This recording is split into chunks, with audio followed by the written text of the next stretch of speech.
What's up, gamers? I'm back at the Bethesda booth. It's a pretty impressive booth here. I'm standing with my man Larry Liberty from Bethesda. Actually, you are the producing lead, correct, on the new Fallout New Vegas. Yeah, I'm the lead producer actually at Obsidian. Actually, Obsidian. And Obsidian is obviously responsible for quite the hit for the first Fallout as well, right? Yeah, a bunch of the guys that are on the Obsidian team actually worked on Fallout 1 and 2 back in, well, a long time ago. Yeah, very long time ago. Have you been involved in that whole project since then? I was not on the first, but I've worked with Obsidian now for a while on some other projects, Neverwinter and some other Aliens and various projects. Well, obviously, you know, progression, 2K10, and we now come to the new Fallout New Vegas. So now, what can we say? What can we really say about? I mean, obviously, there's been a lot of trailers. There's been a lot of buzz. It's a very, very obviously one of the top Xbox 360 titles. What can we see that's different, really, story-wise, or where we're taking place here from the new Vegas game? Well, from a story perspective, it is very different, considering that there's a little bit of connectivity between Fallout 3 and New Vegas, but it is a really different. It feels completely different.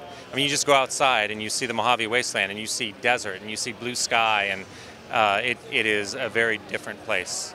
In terms of gameplay, we also want it to feel different. So we've basically gutted real-time combat. So I think it'll feel like we hope, a credible first-person shooter. We want people to be able to play the game like a console FPS and not be so reliant on VATs.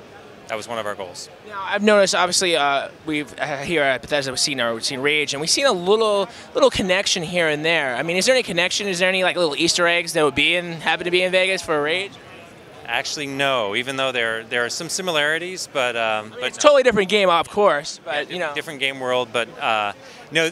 There are more nods to like Fallout 2 than anything else, and there's a little bit of some things that connect us to Fallout 3, but yeah, nothing to Rage. Even though Rage is beautiful, Rage is really cool, but yeah, it's different. Now, in regards to this in this property, was there anything in particular in the first game that has like resurfaced in the second title, or that was maybe left out of the first one and now in the second? Of Vegas.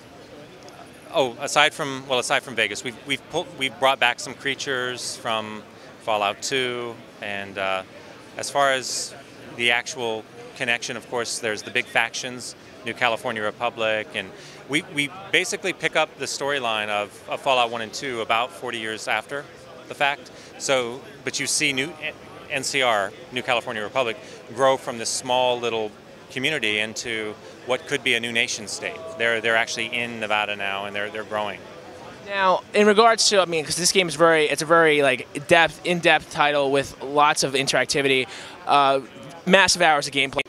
Cult title that's with immense amount of gameplay hours, or maybe a little less. I mean, what could you gauge about it? I actually think it could be more. Well, one reason I say that is because we're less reliant on good and evil, and we have a new reputation system that kind of gives the player 4 sort of primary tracks plus lots of sub-factions.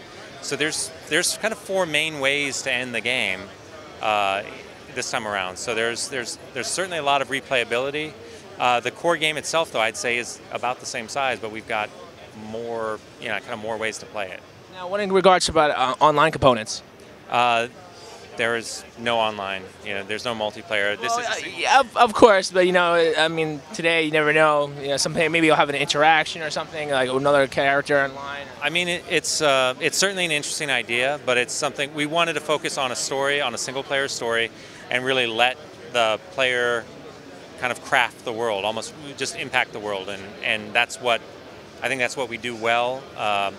I'd certainly be open to multiplayer at some point in the future, but given that we wanted to get the game done in less than 2 years, which is quite the feat. Yeah, we wanted to make sure that it was a really big game. Making a really big, good, rich RPG and tacking on multiplayer, I felt would have been a mistake. It probably would have weakened both. I don't think it would have been satisfying. Gotcha. And now, speaking of satisfying, I mean, it looks pretty much. I mean, I don't know percentage-wise, is it complete? I mean, are we almost ready to go with this? The build we have here is actually alpha.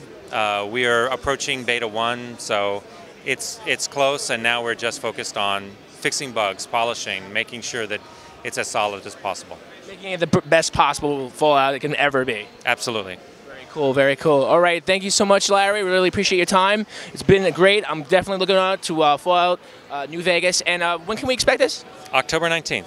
That's the day, guys, right before Halloween. Post-apocalyptic. Thank you. Das ist good.